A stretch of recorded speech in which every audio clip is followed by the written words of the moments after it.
been a while. I know. Welcome to the one and only Everything About Nothing podcast, Leaning on the Pitchfork.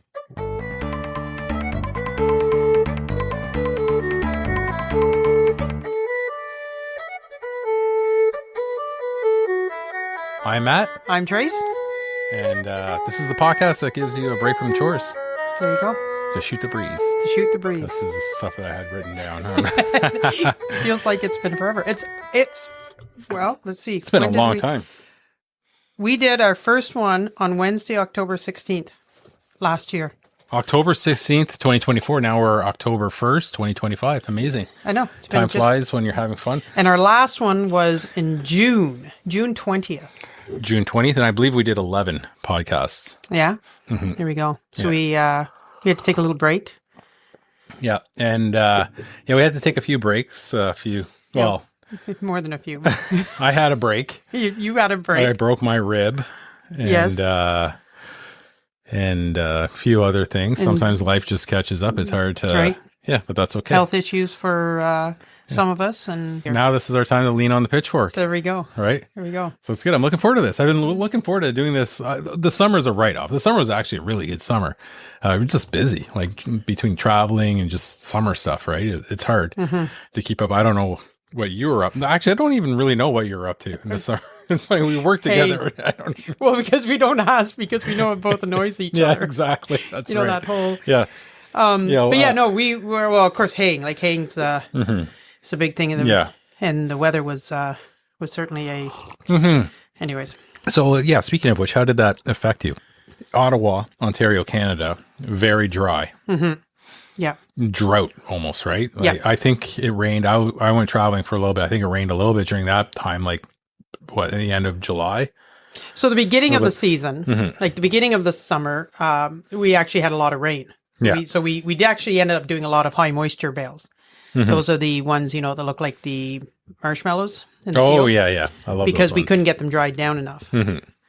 And then it all came to a halt, and we went through a major drought, and second cut barely happened. And we have neighbors who their well is not able to provide enough water for them and their cattle right now. So for the last month, they've been getting extra water from the other neighbor to fill up their troughs and all that. And it's in serious. Like if we don't get any rain before winter comes, they're not sure what they're going to do over the winter, because it's pretty serious. Yeah. Yeah. So tough overall, just across the board, eh? Here's a little bit of a public service announcement. Okay. If there is bad weather, i.e. drought or too much rain or a major snowstorm, freezing cold, don't ever, as a city slicker, complain to a farmer about it. Okay. Will not go well. Don't complain that your lawn is looking brown when our crops are dying. It's true. Do not complain about it being cold outside and you had to walk to get the mail while we're outside a lot longer dealing with freezing bowls and water bowls and just don't do it. Living in the suburbs, I've noticed some people are just fighting the color of their lawn all summer, and they're just watering. I'm like, what are you doing? There's no... I'm going to sneeze. Keep going. Okay. But there's no point if you're even if you're sharing a lawn. Most of these houses share a lawn with their neighbors. So one half of the lawn will be brown and dormant, right? And the other half will be somewhat green, kind of struggling to be green. Looks like it's, it's just let it sit. It's brown right now. It's going to turn green. Back. It rained a few times, and all of a sudden, I didn't touch my grass, and all of a sudden it's all green again. It's fine. Yeah, exactly. Life will go on. It'll be okay. Exactly. So we're talking about lawns. We're actually doing our podcast tonight, and you're downstairs in your house. That's right. Yeah. So for various reasons, usually we're in North Lanark Regional Museum, and I kind of miss it. It feels different. It does down here, but the acoustics will sound a little. I think they'll be nice in here, but Yeah, this is closer to where we work. Mm-hmm. So we're in the Nepean area. I couldn't make the long trek to North Lanark Regional Museum because I had a little bit of a bike accident. Not on my fat bike, the mountain bike. And I broke a rib and strained my shoulder. And I was wearing a sling for about 3 weeks. And it still hurts to drive long distances, even doing like a shoulder check and lugging all this stuff. I figured it'd be a little too much. So I thought, we did talk about perhaps doing a podcast here every now and then. So I thought this would be a good opportunity. There we go. Yeah. And luckily you were wearing a helmet. Another public service announcement. Yes, exactly. Public service announcement, number one for me. So yeah, I was biking in the Stony Swamp area. Like I do this trail. I feel like I've done it 1,000 times. It's a trail like very close to me, and I like going. It's convenient, and it's technical in some areas, pretty flat in a lot of areas, but there's other areas where you can get a good speed. And I was doing it all summer. And speaking of dry weather, it was really dry, and it was actually really nice to be mountain biking through there all the time. And I was just zipping through like nothing. And I was doing it so much that I was kind of getting boring of like the route. Like I would change the routes every now and then, but I started mirroring my favorite route. So I would just ride it the opposite way. And then at the end of the route, approaching my van where the parking lot is, there's like a wooden boardwalk. And I was going downhill a little bit and decent speed. But this was after the first week of school, and it rained, I think, for the first time ever. And I knew it was raining. I knew it'd be a little bit more slippy, but I kind of forgot. Kind of.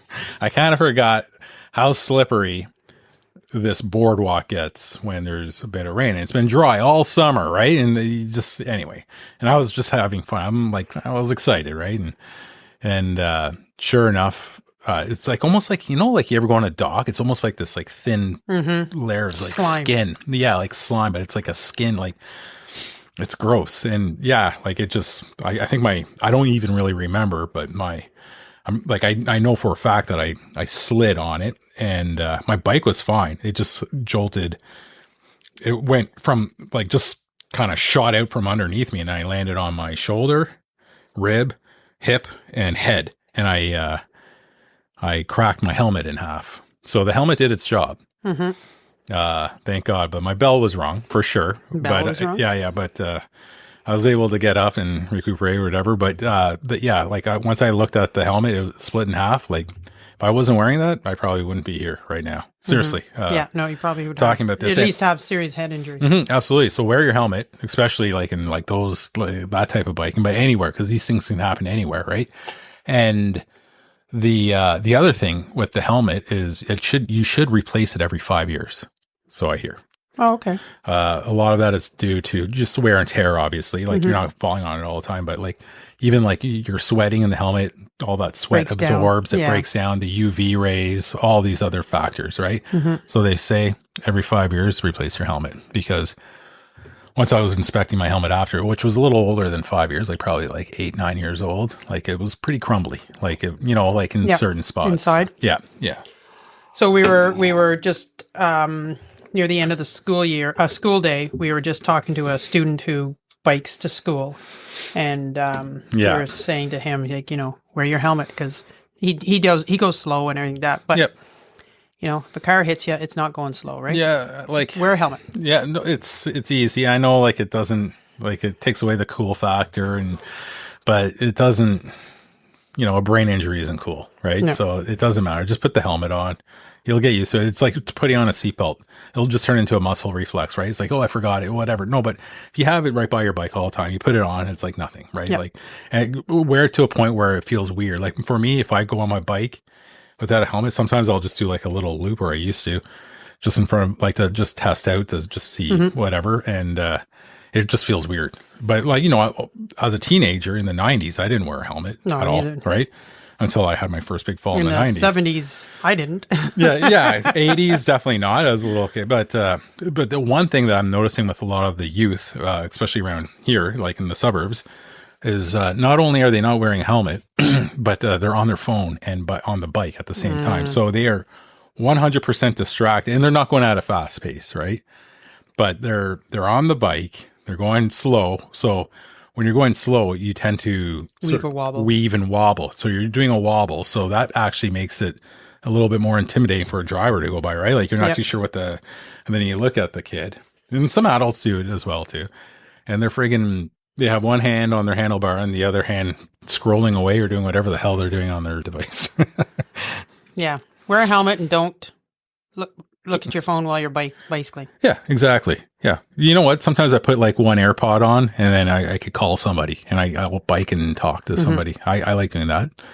Or you listen, but you also don't want to, they're wearing the AirPods. Make sure the noise canceling, like you want to hear your surroundings. For sure. So, anyway. Only takes a second. Shout outs? Oh, yeah. Okay. I guess. Cue the music. Cue the music. So I'm going to do a shout out to two of our coworkers, Mike and Donna, who have been dating off and on for quite a few years. And they got married this summer. Well, this fall, actually. I guess it was it the first weekend after school? I think it was, eh? Was that it? Yeah. I think so. I thought it was before. I don't keep up with that stuff. I don't know. I can't remember. Anyways, they got married. Shaki and Donna. Nice. Shaki. That's his nickname. That's the nickname I give to him. And they listen to our podcast when they're going on road trips. They put it on, and nice. I told Donna this morning that I don't call her Donna. I call her by her last name, but I won't. Okay. I won't say her last name just because we work and some students listen to this.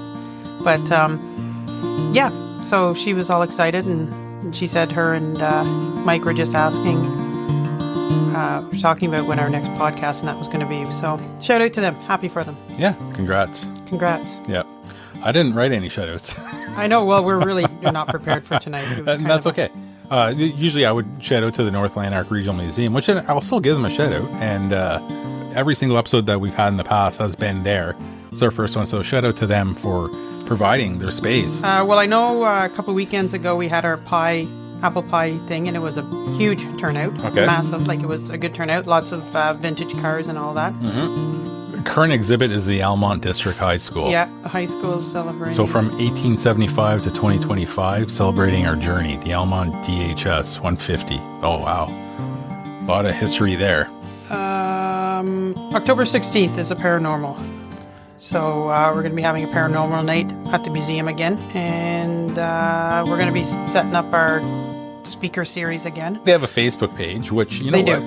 Right now, I'm going to go on the Facebook and I'm going to add them. And you should too. So when we were setting up there, I asked you if you had a Kleenex.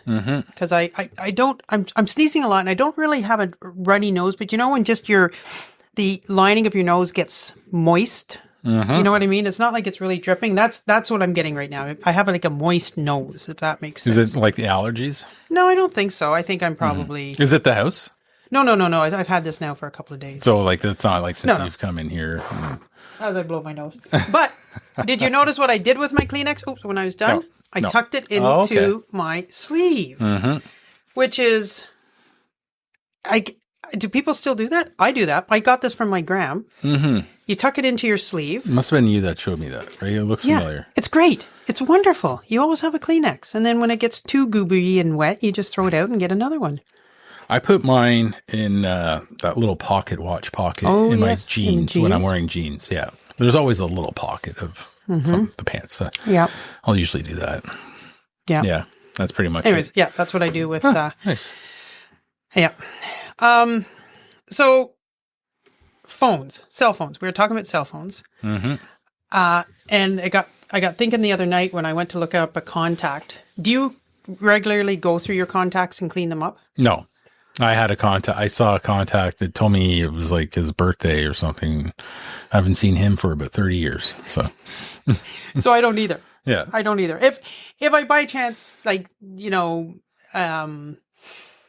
friends, and I have friends who've passed away, and I just I feel bad if I take out their contacts. Yeah. It's like it wouldn't. Yeah, you got to keep that in there, right? Yeah. Yeah, for sure. So I would say probably 10% of my contacts I probably will never ever even use again. But I also have just random phone numbers in the text, and I actually don't know who they are. Well, no, a lot of times I don't know who they are, but like a lot of like my brother and I think my dad actually I switched, but I don't put, I just put the phone number. I just will recognize the phone number and see him. But I find it annoying now because I have this iPhone and so there's your big mistake having the iPhone. and I can say, call so and so, right? Call Jeff, and then it would call them for me, but I can't do that when it's just the phone number in there. But I also like the mental exercise of like memorizing all these phone numbers, like we used to do back in the day. The other thing I was really bad at, I'm better now, is putting people's first names, like especially like none of my like people that my family and my friends that I talk to, but I have this person, I won't say their name, but I have no idea who they are. What was call them? What was the last message? I don't even know if we oh, there you go. Oh yeah. I guess we do text. Who is this person? When was the last time is this hi. Hi, I totally forgot to reply to this. Hey, I totally forgot to, you are forgiven. Wow. I don't know. You just don't, it's not someone that you worked with? Or no. Maybe if you look at the date. Oh, I know who this is. Okay, I do know now because she talked about somebody in the text. So I do know who that is. So that's a good way of finding it. Yeah. Yeah. Yeah. But like there's some, I have like just one name. And I'm like, who is that person? I don't know who Bob is. And do you ever do the schedule send? No. I do schedule send all the time, except for like the other day I went to schedule send for Meg for 2:30 p.m. and I did 2:30 a.m. instead by mistake. Here's the thing though. I also went... You went, I know. From 2013 to 2019 without a phone. Yes, I know. Off the grid. How many times did I ask you if you were going to get a phone? So yeah, like I was one of the, like I got a cell phone probably in 1999. That was like my first one. Before that I had a pager. Like when the smartphones came out around, I don't know, 2012 or 11, 10 or whatever, I got one right away. And then I had a falling out with Rogers and I had to go travel and I decided to go without the phone for like a week. And I thought, this is nice. Let's see how long I can do it. And went 6 years. I know you did. It was amazing, but it's nice to have a phone back. I have to admit. Yeah. Yeah, it is. Especially as my kids got older. That was the main reason. They're a little older. They're walking by themselves. Yeah. So. Yeah. Anyways, cell phones. It's amazing what we can do with them now. Like I ran over mine near the end of the summer, and like for the 2 days that I didn't have one, I felt kind of lost. Like, yeah, it would be weird. Yeah, for sure. Anyways. So yeah, cell phones. You either like them or you don't, I guess. Yeah. You guys something? Okay, let's do hooks in bathroom stalls. Okay. Why don't they have any? Like you go to places, and this is actually coming from Christine. We went out for breakfast. She went to the washroom and she's like, I got something for your podcast. I'm like, okay, fire it away. I have a document. She was doing what I was doing. She was peeing and thinking. Yeah, exactly. Yeah. And I have this, I have a doc ready on my phone at any time and I'll just put it in. Right. And she's like, hooks in bathroom stalls. Why don't they have any? People need to hang their purses. So I don't, but it makes sense. I don't have a purse, but that would be so annoying. You all, like women always have a purse with them. And I don't usually carry a purse. Like I don't even really. Well, I have that when leather you go bag. out for dinner or something. I may take a leather like little leather bag. Yeah, with me, exactly. But, right. Where are you going to put it? You want to hang that up on a hook, right? No, I totally agree. Or if you have a coat or something like that. Yeah. But the thing is, like Christine and I were talking about this earlier when she reminded you about it. And the hook has to be down low enough that somebody can't come reaching over and grab your purse or coat or bag or whatever. Well, I guess you could have someone do that. That'd be crazy though. But it could happen. But yeah, no, I've been in bathroom stalls where there's no hook, and it is annoying, and it's and especially like in the winter when you're bundled up and you go into either go to the washroom or you want to fix your clothes or whatever. Like, I don't know, for whatever reason, you can't have anywhere to hang up your coat and you don't want to put it on the floor. That's gross. No. Sometimes you hang it over the, like the little canister that holds the toilet paper. Like sometimes you can do that maybe, or if there's like the baby change table. Yeah, no? you can do it. Well, yeah, I've done that. I put my bag like on that, but also how clean. No, it's disgusting. The whole thing's gross. The hook, way better. Like, yeah, definitely hooks, but for whatever reason, I guess some don't. So, I don't know why. I don't know why they like. Maybe I've been to lots thing. where they do. Yeah, that's a question. We should ask ChatGPT. Hey, how's it going? Uh-oh. Oh, okay. We were just wondering. We're doing our podcast right now, and we were wondering how come they don't put hooks on some of the bathroom stalls. Yeah, that's definitely an interesting question. Sometimes it comes down to cost-saving measures or even just design choices. So facilities might not include hooks to reduce the chance of damage or to keep maintenance simpler. And sometimes it's just a matter of aesthetics or space limitations. It definitely sparks a conversation. Thank you. Your voice sounds different. Yeah, I've got a slightly different tone now. Glad you noticed. If there's anything else you're curious about or if you want to... You sound like a surfer dude. It's been a while since we talked to him. Yeah, I guess I'm bringing a bit of that. Man, I wasn't expecting that. Okay, thank you.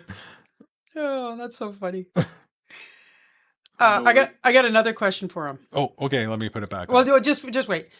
So that was hilarious. Farts. You notice the difference, right? Yeah. Okay. So farts. Oh yeah. Do you ever notice if you fart and it stinks, it doesn't? You can smell it and it doesn't make you gag. But if somebody else's farts and it stinks, it's oh man. Oh, there's. Yeah. It's disgusting. Why is that? Why can you smell your own farts and not gag? Ask Surfer Dude. All right. Okay. Hey, Surfer Dude. Elliot. Trace was wondering, how come people are able to smell their own farts and it doesn't make them gag, but then when you smell someone else's farts, it makes them gag? Oh, that's a hilarious question. It kind of comes down to familiarity and tolerance. When it's your own scent, your brain is used to it and you're a bit desensitized. Plus, your body kind of anticipates it. But when it's someone else, it's a surprise and that can make it a lot more intense and unpleasant. It's definitely a funny little quirk of human biology. All right. Thank you. You got it. Always happy to chat about the quirky stuff.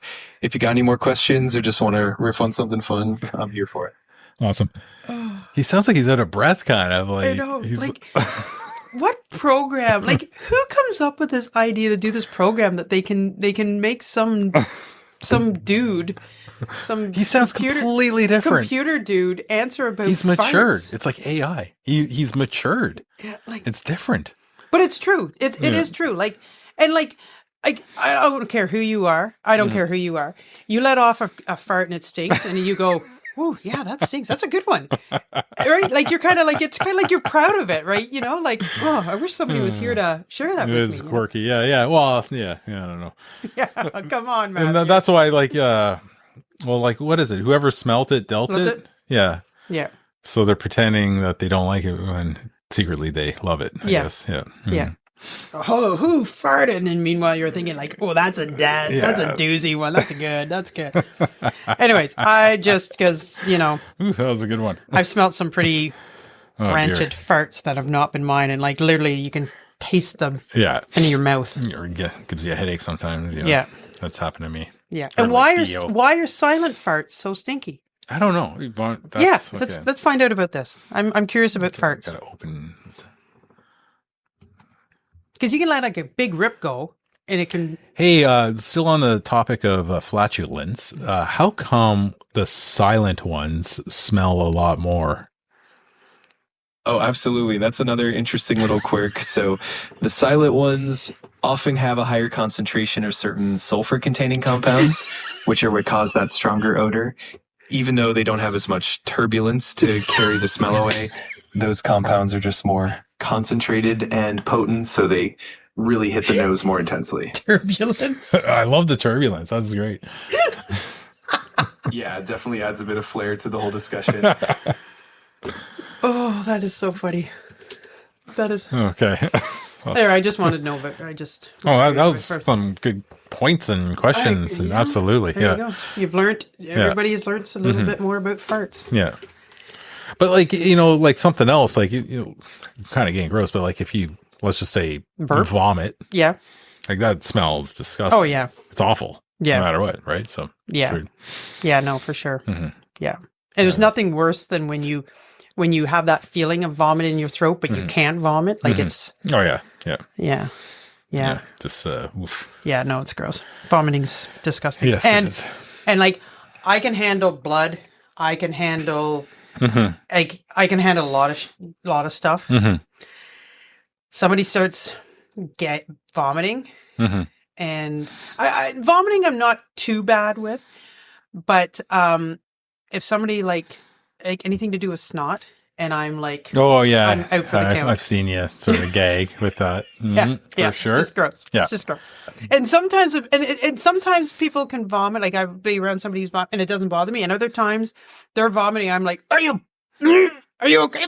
You know what? I'm trying to hold it. So yeah, it's for me. The vomiting doesn't bother me one bit. It's when you see a booger that's huge and like someone just like dug it out, eats it and chews it, sort of thing, right? And you can see it, and it's just like in there. Yeah, I've been around enough kids and just people. Gross. Anyway, all right. Anyways, fall is approaching and Halloween is coming up. I'm looking forward to that, and I'm looking forward to biking. So I was wearing a sling for 3 weeks, and I will probably get back on the bike in a couple of weeks. I'm looking forward to the leaves changing, and then the ribs healing nicely, right? Yeah, the rib's fine, I think, as far as I know. So yeah, the rib, that's good. I don't feel anything, but I'm looking forward to that. So like for our future podcast, I'll probably have a few little biking adventures, and I'd like to talk a little bit more about the trails I go on, or the like trails that I plan on going on. And so watching TV, I very rarely have commercials now, right? Do you remember back when they used to have the little flashing light in the corner of the TV screen to tell you that the commercial was coming on? It sounds a little familiar, actually. Yeah. Now that you say it. I think it was something like maybe a 30-second warning or something. Was it a 30-second? Was it a square? Yeah, it was like a little square that would flash. Yeah. It was a little white. Yeah. And it was... Wow. That brings back a weird memory. I'm thinking was it either in the left? It was... On the right. Was it on the right? I think, yeah. Yeah. I do remember that. So then it wasn't all the time, though, right? No, not every show had them. But then when you saw it, you knew that you could get ready to like run to the washer or something because a commercial was coming on. Yeah. I don't know why I thought about that, but I'm the same thing. I have my phone and I have a... And commercials were predictable in terms of like the duration of them. Yeah. Usually a minute and a half. So that would give me enough time to run to the microwave, put a pizza pocket in for like a minute and 15 seconds. It was a strong microwave. Yeah. And then those old ones were... Yeah. Those old ones, like, I mean, you could... The lights would like kind of dim every time. Cook half a cow in there. We had a big one. Yeah, we did have a big one. Yeah. They don't make them like that anymore, right? No. They're all tiny and... Yeah. Well, look at the little one we have at school. Yeah, that's like, I think like the standard almost. Like I don't really... Well, I guess there are some bigger. But there's the ones that go over the oven, like the hood. Yeah, we have that. Yeah, those are pretty big, I guess, but still. Yeah, ours is fairly... Yeah. But it sucks. Like the original, when we built the house, the microwave we had was great. And then it gave the caboose. We had to get another one. And it's just, sometimes you just never get the same. It's never the same, eh? Like microwaves are tricky. No. Yeah, they are. Things will be like scorching hot on the outside and so cold on the inside. Yeah. They're good for certain things though. But, you and I, like we heat up food at work. Like I have some leftovers. I have a dish. I'm going to put it in for like 8 minutes. Oh yeah, I am too. We're both the same. We need like oven mitts, like 2 sets of oven mitts. Yeah. To get that. But it guarantees no kid's going to touch your food. No, exactly. Because they'll burn themselves. Yeah. Like I like my, my food. Oops. Yeah, no, hot. I like it hot. I like it hot. And my soup. Like Christine always makes fun of me. Like whenever I make soup, it's like lava. It's hot. It's really hot. Yeah, but right? You gotta. It's there's nothing worse than eating cold food that should be hot. What's a soup that's cold? What's that called? I don't. Is that wedding soup? No. Yeah. Well, not Italian wedding soup, but I had it at a wedding. What's cold soup? Cold soup name. Gazpacho. I guess gazpacho. Huh. Have you ever had that? No. So I was at a wedding and sounds disgusting. And I thought it was going to be warm, right? And a wedding, you're all dressed up, everyone's nice meal comes out, you have waiters. This was like a pretty fancy wedding, and they put the soup down over my shoulder, and it's like you're getting all set, and I take a big, so I'm like, oh, soup, I'm hungry, and I just spit it all. I'm like, bleh. I was like, like a 3-year-old. Yeah, I was like, what the hell is that? Here, gazpacho. That's the pronunciation. So why is it cold? Like, who the hell has cold soup? Like, that's just disgusting. I don't know. It's just. Can you eat it? Does it taste different if you heat it up? I wanted to heat it up, but let me look it up. Because it originated from southern Spain, a very hot region. There you go. So they don't want. So it's just tradition. It's kind of like liver. Like if you throw liver on the ground and roll it in sand and then stomp on it with barn boots and then kick it into the manure pile and then try to eat it. Well, can it taste even any worse than it already does before? Liver is disgusting. I like pate. There's liver in there. Gross. But then sometimes it feels like I'm eating cat food. Or like the dog. Okay. There's nothing worse. Have we had this discussion about nothing worse than getting wet cat food on your hands? Yeah. So I put a dollop of wet dog food in my dog's dishes.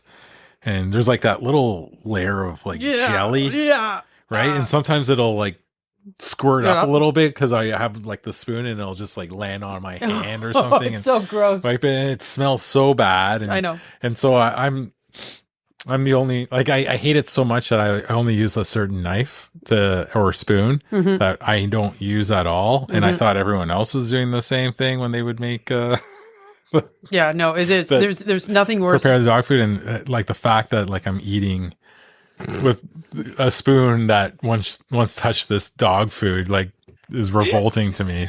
But but yeah, that stuff is disgusting. It is. It's and gross. So pate is kind of like gross. Like a spam. Yeah. But the thing is, like, fried spam is good.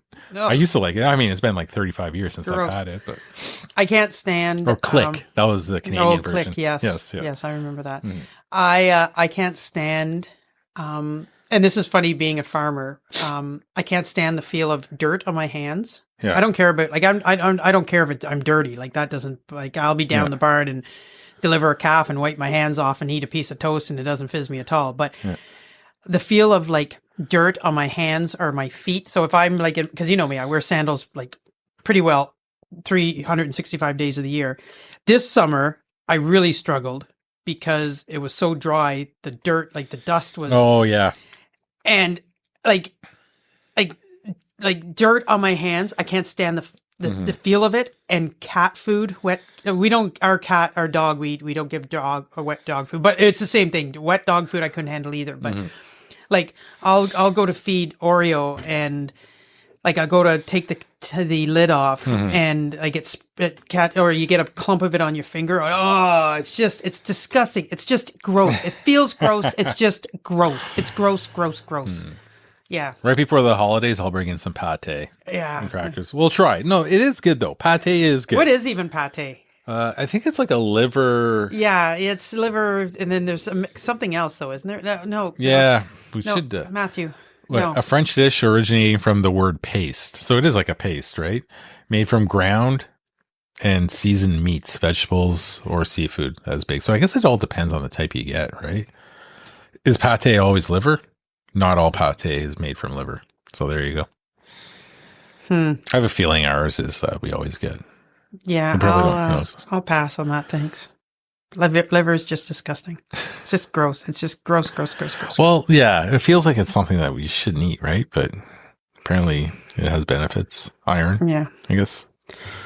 Yeah, and then you if you eat something and you don't like it, and then you're trying to be polite. Like if you're at home, you just go over and spit it. You put it in the napkin and you try to, We should on this podcast actually challenge ourselves to eat like weird things, and the reaction could go on. So you know what? I am going to bring. Actually, I'm going to write that.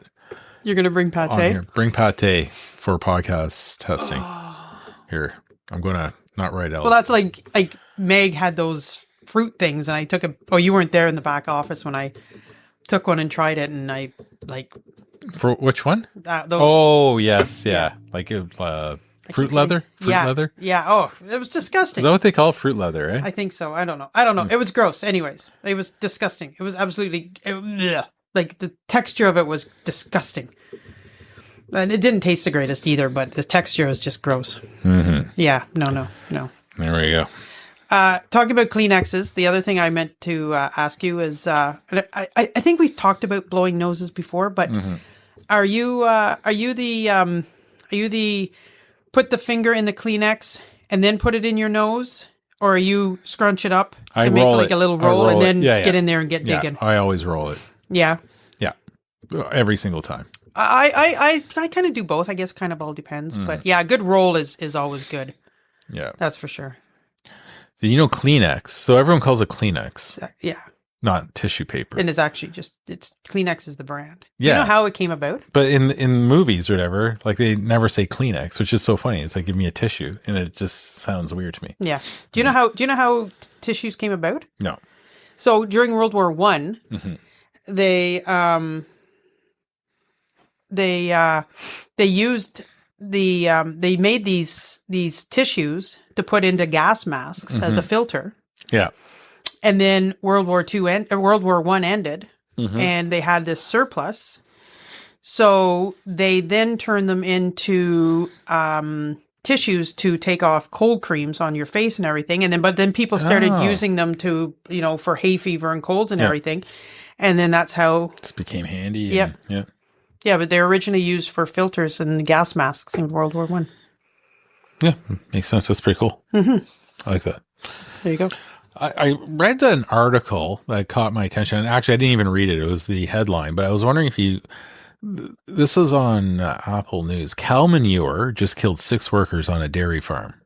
The danger of America's massive amounts of animal manure. Okay, first of all, who's writing this? This is Vox. I don't read Vox at all. It was just a headline that just popped up. So incidents in like the recent Colorado, I guess there was a tragedy in Colorado, aren't exactly uncommon on farms. Livestock release nearly 1 trillion pounds of feces and urine annually.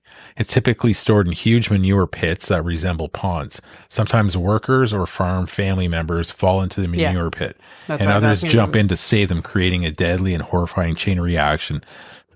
So, yeah. Yeah, I was wondering if it was a liquid manure. Yeah.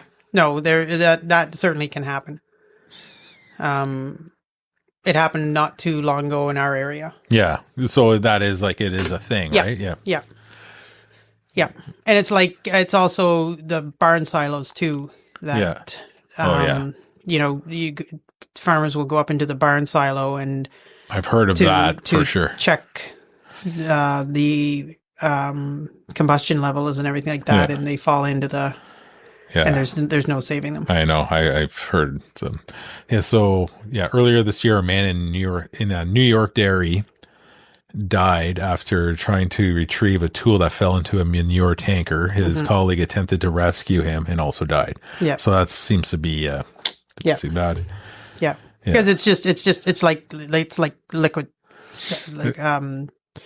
quicksand, right? Yeah. It just and it's not like it's water. It's not like it's you can move. It's dense. It's heavy liquid manure. Yeah, and then in 2021, 3 Ohio brothers died in a manure pit. In 2007, methane, another toxic gas, suffered from the hydrogen sulfide emanating from pipe in a manure pit at a Virginia dairy, killed a family of 4 and 1 worker.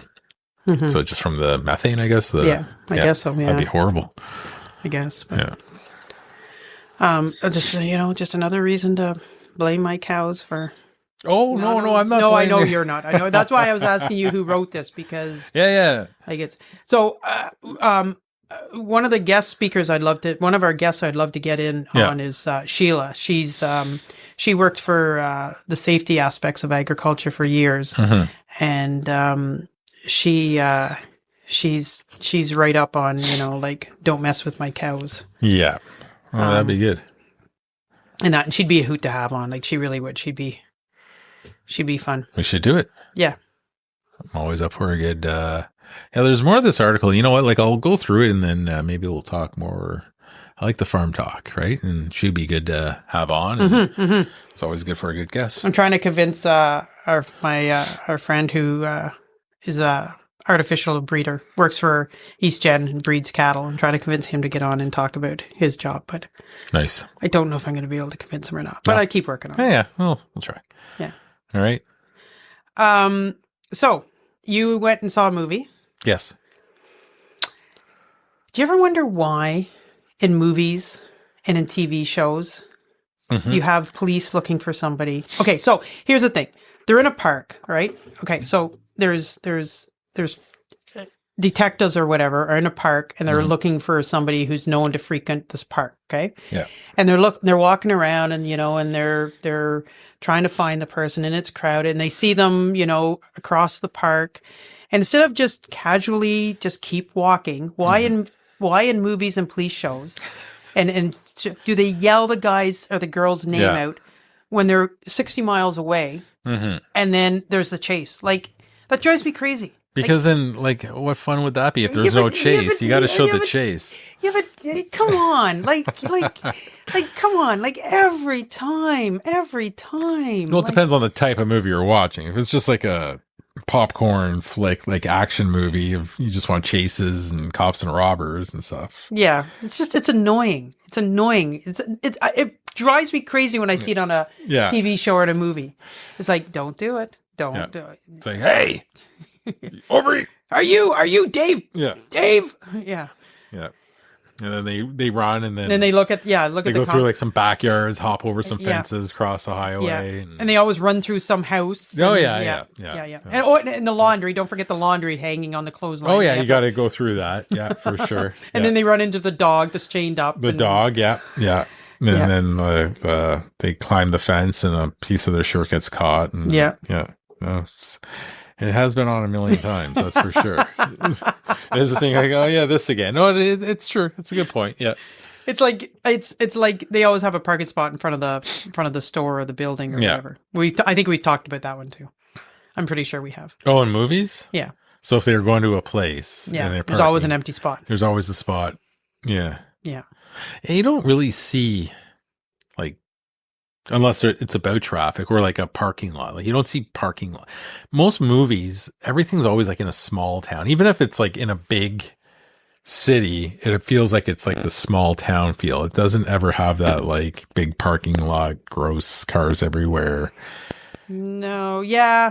Like, you know what I mean? What's that movie there with Samuel L. Jackson and Bruce Willis? And he's Die Hard with a Vengeance? No, not the Die Hard ones, where he's trying to get some guy across town for he's a witness or something. And they get stopped and Samuel L. Jackson helps them or something like that. What movie is that? Bruce Willis is in it? I think Bruce Willis is in it. How old is it? Oh, I'd say probably like early 90s, maybe. There's Witness. That's a really poor description. Yeah, I don't know. That's a tough one.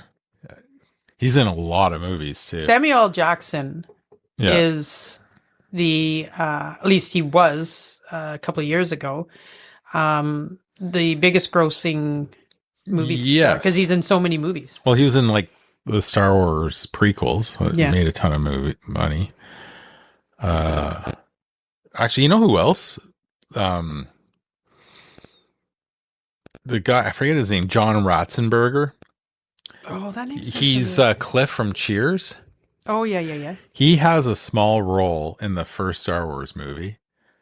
Like does he really? Yeah, like very tiny role. He might have a line, but then he's also in all the Toy Story movies, like all the Pixar movies. Yeah, he does a voice like the first probably 10 Pixar movies. He does a voice, at least the first 10. And so like think of how much money those made, and it's kind of funny, like because he's not like this big A-list star, but the amount of money that he's like his movies that he's been in gross is pretty quite amazing. Hey, quick movie question. We're trying to think of a movie that Samuel L. Jackson starred in where he was trying to get was it a convict across New York State? I think it was the Die Hard Vengeance ones. Yeah, you're definitely on the right track. Samuel L. Jackson was in Die Hard with a Vengeance, and while the plot doesn't revolve around transporting a convict, he does team up with Bruce Willis to stop a series of terrorist attacks around New York City. But if you're thinking of a movie where he's transporting someone, that might be The Negotiator. Yeah, there you go. No, it's Die Hard with a Vengeance. Okay, but The Negotiator. Okay, all right. Anyway, good actor. Mm-hmm. I like him. Samuel L. Jackson? Yeah. Yeah, he's not one of my favorites, but I like him. No, not my favorite, but I really like him. Mm-hmm. I don't know if I have a favorite. I don't have a favorite actor or favorite celebrities or anything anymore. I have like people that I respect what they do and, the movies they make or, athletes, so, the way they play hockey or baseball, but I'm not going to say that guy's my favorite. I idolize that guy. It's hard. Robin Williams was probably like, I don't really get upset. Like, I mean, I shouldn't say like somebody passes away and it's like, oh yeah, that's it. But when I heard about Robin Williams, that was a big one. Yeah, that was a big celebrity death. Yep. I think it's just because he was such a classic. There's always that celebrity death. And when like Dolly Parton passes away, it'll be a sad day. Yeah, yeah. Well, there's always Johnny Cash passed away. I was pretty devastated. Yeah, that's for sure. Yeah. Yeah. But anyways, I'm sure they're not too mortified when any of us pass away. So. It's true. Oh dear. And that. So yeah. So I have sandwiches. I feel sandwiches. Oh, we didn't do balderdash. That's right. Oh yeah, we forgot about balderdash. I feel sandwiches are a dying thing. Even I'm like not doing sandwiches as much as I used to. I used to love sandwiches, but I go through phases with sandwiches. For sure. Like there's sometimes I'm making sandwiches and subs like freaking every day. Like it's good. But I feel like the traditional sandwiches, like the peanut butter, like I don't see kids. Oh, kids. Yeah, no. Kids don't bring sandwiches to school anymore. It's funny. My boys did ask for a sandwich not that long ago, and I will do it. But in the past, this was like a couple of weeks ago, but in the past, geez, don't put a sandwich in. Like that would be like the worst thing to do. I don't know why, but peanut butter banana sandwiches. Well, you can't do peanut butter. Well, you couldn't do peanut butter in elementary school, so I think that carries over to. No, maybe I'll start doing sandwiches. Cucumber sandwiches. I love cucumber sandwiches. And toasted tomato sandwiches. Yeah. Just with a little bit of salt, sugar, a little bit of salt, butter. Yep. Mayonnaise. Oh yeah, gotta have the mayonnaise. With cucumber though, I don't need it. I just need salt and pepper and a little bit of butter. Yeah. Yeah. And do you ever notice whenever you're at a funeral, you call them the funeral sandwiches? You can eat sandwiches. Like 85 of them and never get full. I know. Right. I just saw something about it. Someone was talking about that. Yeah. There's just something about it. Like it doesn't matter what it is. And they taste so good. I know. They're the best tasting sandwiches. And I could try to replicate them here and cut off the crusts and make them in triangles and everything. And it just wouldn't be the same. It's something about having funeral sandwiches at a funeral. Like I don't know what it is. I know. Mm-hmm. I know. Actually, when I pass away, I think that'll be my one request. Is that there's funeral sandwiches? Just funeral sandwiches. Lots of them. Funeral sandwiches, pickles, olives. Cubes of cheese. Cubes of cheese. Yep. Mm-hmm. Yeah. That's it. Done. Yep. Yeah. I don't need. Yeah. That's it. And then you're going to have chicken. Yeah, but it's going to be ground up chicken. Oh yeah, it all has to be ground up. Salmon, chicken, egg, and it's got to be on white, and then some's got to be on brown. Yeah, some on brown for sure. Yeah, and some people have them rolled up as well. Yeah, I'm not a big fan. Yeah, no, they got to be triangles. Yeah, crust cut off. Not that I don't. Oh, like and crust. ham. Oh, the ham one. Yeah. And I think they put a bit of relish in the ham. Yeah. Is that the trick? Because sometimes there's like little. Yeah. It's like kind of green pickly things. Must be. I think relish. I think that's the trick. And what else? Is there any other sandwiches? Roast beef. Sometimes there's roast beef. Oh yeah, the roast beef. Yeah. And there are cucumbers. I've had cucumber sandwiches. That's more of a high tea thing for me. So at some funerals, and that. But and then you got your tea and your coffee, and then you got your dessert, which is like always the Nyamo bars, the cookies, the little brownies. Yeah. But cube cheese. Yeah. Has to be cube cheese. Mm-hmm. Then you got. It has to be. If it's not a cube, it's just not right. Yeah. No. Can you eat warm cheese? I'd rather not. No, it's disgusting. I agree. Yeah. I mean, obviously heated up cheese. Oh yeah, but like cheese that's been sitting out like no. Like no, if you're it's gets nice and cold. Yeah. Oh yeah. Nice and cold cheese. Yeah. French potato chips. Mm-hmm. Do you put them in the fridge? Yeah, I do. I do, not all the time, but I like a cold chip. I know it. They tell it's so much better. Sometimes I even do it in the freezer.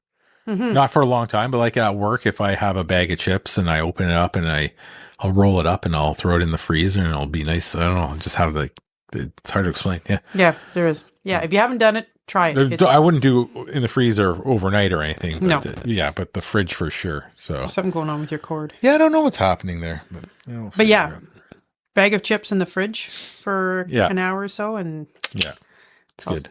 Frozen grapes. Yeah. I heard about that. And, we go through grapes so much that I don't even know if they'd have time to freeze. Like, no, seriously. But I'm going to try that. I think that'd be good for lunches. Mm-hmm. And then you just, you know what I mean? And they stay nice and cold and crisp.